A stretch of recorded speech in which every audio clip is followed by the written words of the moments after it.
Nossa contribuição acontece desde setembro de 2004, quando o então secretário de Saúde de Poços de Caldas nos convidou a compor a equipe de implantação do CAPS.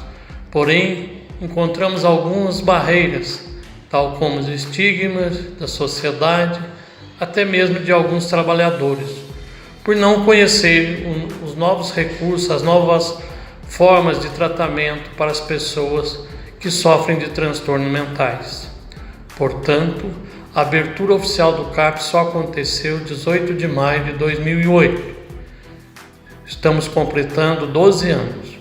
Nosso compromisso em fazer cumprir a Lei 10.216 de 2001 nos levou a participar de construção de políticas públicas, representando os trabalhadores da psicologia no Conselho Municipal de Saúde por 6 anos consecutivos e representando o Sul de Minas na Comissão Estadual de Reforma Psiquiátrica junto ao Conselho Estadual de Saúde. Continuamos como psicólogo no CAPS Girassol, dando a nossa contribuição na rede municipal de saúde mental, visando assim a redução de internações em hospitais psiquiátricos. E a luta continua. Nós aqui do Centro de Atenção Psicossocial, CAPS 2 Girassol, contribuímos com a luta antimanicomial através do tratamento e acompanhamento dos casos graves de sofrimento mental, que estejam passando por um momento de risco por causa desse sofrimento. Oferecemos o apoio e orientação aos seus familiares, bem como suporte aos demais serviços de apoio. Tudo isso para que possamos reintegrar a pessoa na convivência em sua comunidade, diminuir o número de internações em hospitais psiquiátricos e ampliar a conscientização da população de que a pessoa em sofrimento precisa ser ouvida e acolhida, e não excluída.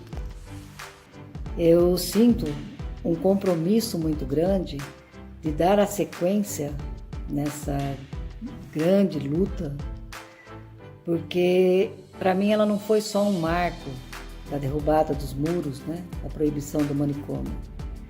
Ela trouxe o respeito, a humanização para com os doentes mentais. E hoje eu sinto na obrigação de continuar essa luta incansável, porque no trabalho, no campo de trabalho, que eu pertenço, que são os usuários de drogas, com usuários de drogas, notamos assim que até militantes da reforma psiquiátrica e muitos dos profissionais, da sociedade em si, ainda acredita, que a única forma de cuidar dessa clientela é por meio da internação fechada a longo prazo. Apesar desse grande ganho, dessa luta que nós vencemos, que foi olhar para o doente mental de uma forma mais humana, mas aí existe o usuário de drogas, que também faz parte do adoecimento da saúde mental. E esse, por si, ele está sendo excluído. Ele está sendo visto como marginal só, e não mais como um ser humano. A sociedade em si só olha para a droga, e isso tem nos preocupado. Então, o meu recado a minha contribuição é continuar incansavelmente em busca de melhorias para todos os seres que se encontram em adoecimento mental. E fica aqui o meu recado. Vamos nos fortalecer, vamos nos unir e vamos dar sequência, até por gratidão a todos. Eu vim aqui falar com vocês um pouquinho sobre a importância não só da saúde mental, mas também da luta antimanicomial que vai ser comemorada agora no dia 18 de maio. Eu gosto de pensar que saúde não é apenas o contrário de doença. Saúde seria um equilíbrio entre as partes física, mental, social e também espiritual.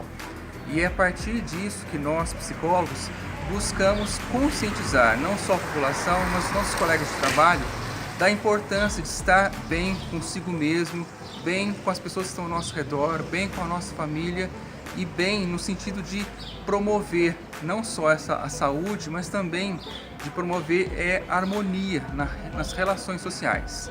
A gente vê muitos casos de depressão, de ansiedade, de esquizofrenia, que são problemas que sim têm solução, mas que essa solução não vem de uma maneira fácil.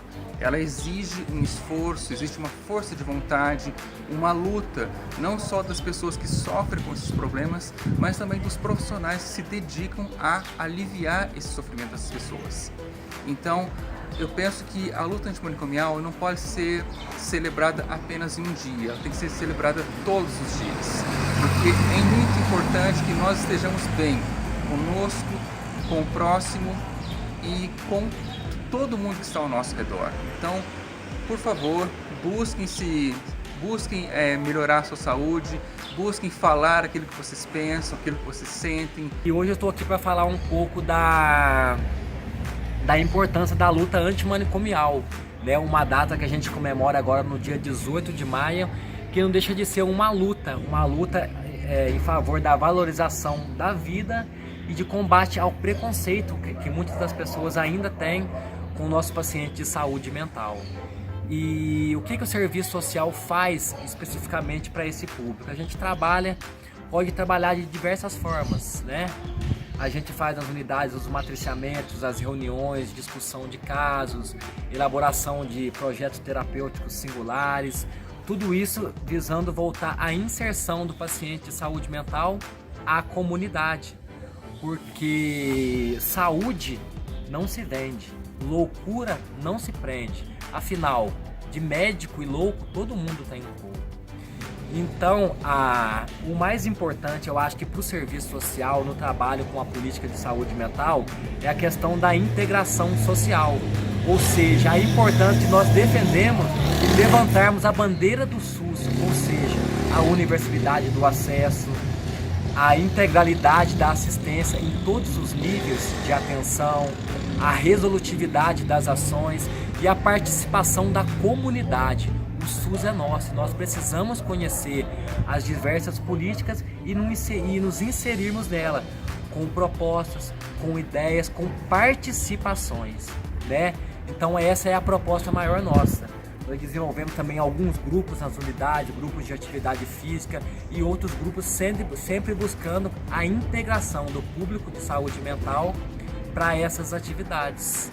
Estamos vivendo um momento de rupturas, de quebras de certezas, de dificuldades.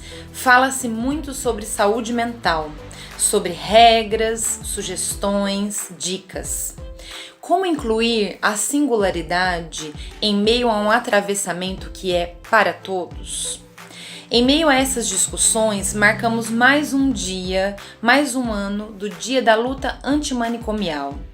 Um dia que marca uma história, que nos faz relembrar de um passado, de maus tratos, de invisibilidade com o sofrimento, com a nomeada loucura.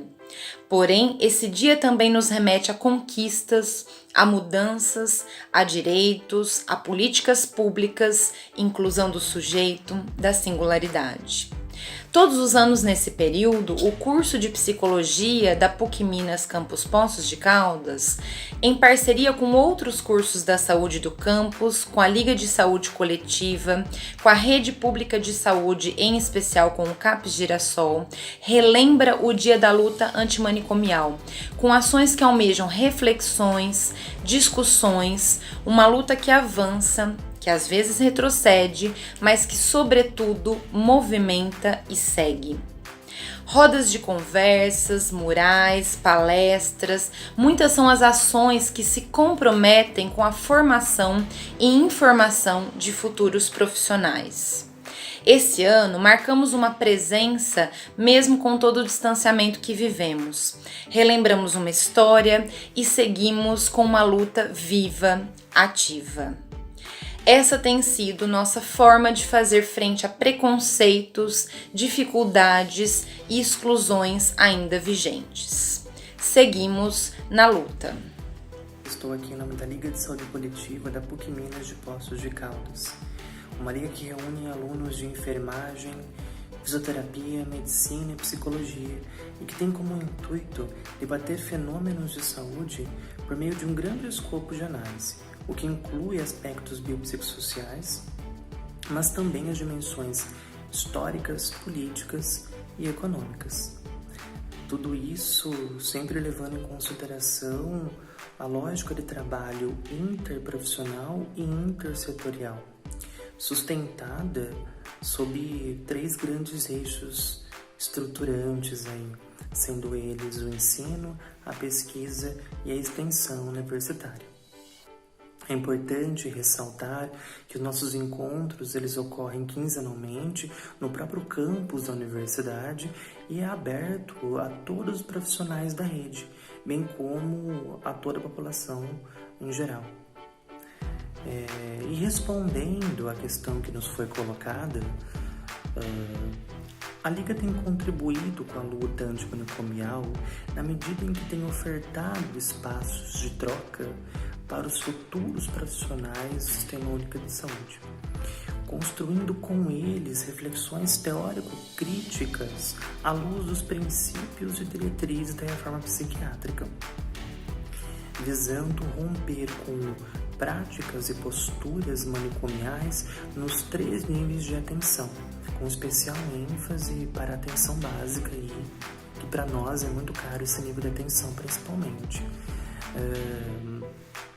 de modo a se alinhar então as prerrogativas de uma sociedade cada vez mais democrática, livre e autônoma. O CREAS é um serviço que trabalha com as situações de violação de direito.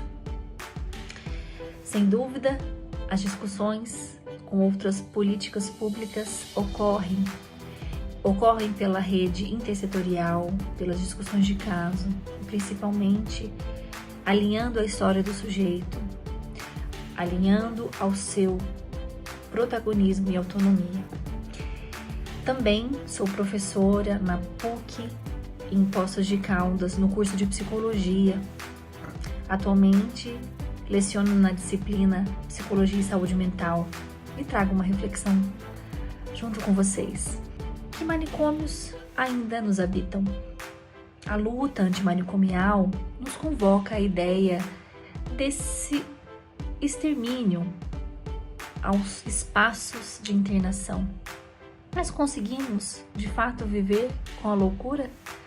Esse grande marco nos trouxe não apenas as conquistas das pessoas que sofrem e sofriam com agravos mentais, mas apontam aos profissionais novas formas de cuidado e intervenção. Vale lembrar que uma das maiores conquistas é o protagonismo dos usuários e principalmente na leitura sobre os seus tratamentos. Dessa forma, a formação do estudante de psicologia deve estar voltada ao compromisso ético-político e com toda a história e demanda singular dos sujeitos que atenderão. E contarão, obviamente, com o apoio desses profissionais que já atuam com essas famílias dentro dos territórios. A rede intersetorial ganha forma quando a leitura interdisciplinar convoca as diversas formas de intervir, trazendo uma leitura da singularidade de cada sujeito. Desta forma, compreendemos que a diferença fará parte do processo. O manejo não estará pronto, mas se fará pela escuta do sujeito e pelos que o circundam. Por isso afirmo que o fazer no campo da saúde mental se dará no caso a caso, se dará na liberdade. Quando a gente pensa qual a contribuição da atenção primária à saúde na luta antimanicomial, primeira coisa, eu acho que a gente tem que pensar o que a atenção primária à saúde faz no cuidado de saúde mental. Lembrar que Bárbara Stafford dizia que a atenção primária à saúde ela cuida de 85% dos problemas de saúde das pessoas e isso inclui os problemas de sofrimento mental. Quando a gente se depara com pessoas em sofrimento psíquico grave, que em outros tempos iam ser institucionalizadas, iam ser hospitalizadas e muitas dessas vezes de uma maneira inadequada ou talvez excessiva, né? Quando a gente sabe que o cuidado eventualmente pode ser feito no território, a atenção primária está ali para isso. Ela está para apoiar os serviços da rede de apoio à saúde mental. Ela ajuda nesse momento. Você tem um médico da atenção primária próximo, você tem um enfermeiro, o agente de saúde, que são atores extremamente importantes para detectar se alguém está bem, se alguém pode estar começando a descompensar, talvez precise de uma atenção melhor do CAPS, ou se não, ou se precisa de algo, uma intervenção um pouco maior, ou até mesmo em parceria com os centros de apoio psicossocial, ou até mesmo com os hospitais, a gente pode tentar fazer, como a gente costuma fazer, os projetos terapêuticos singulares. A gente monta uma abordagem específica para aquela pessoa. Isso não é exclusivo da atenção primária, muito pelo contrário, mas quando a gente tem a atenção primária como um ator envolvido de maneira ativa, você consegue que esses projetos funcionem melhor, garantindo, por exemplo, medicação, fazendo medicação intramuscular, por exemplo, você fazer um aldol-decanoato num paciente, para que ele não precise se deslocar ao CAPS, ele pode fazer na própria unidade, ou você fazer uma avaliação mais a miúde, trocar uma conversa com um colega do CAPS. Esse atendimento em rede, essa forma de trama que a gente trabalha, é extremamente fundamental e isso é a base da estratégia de saúde da família.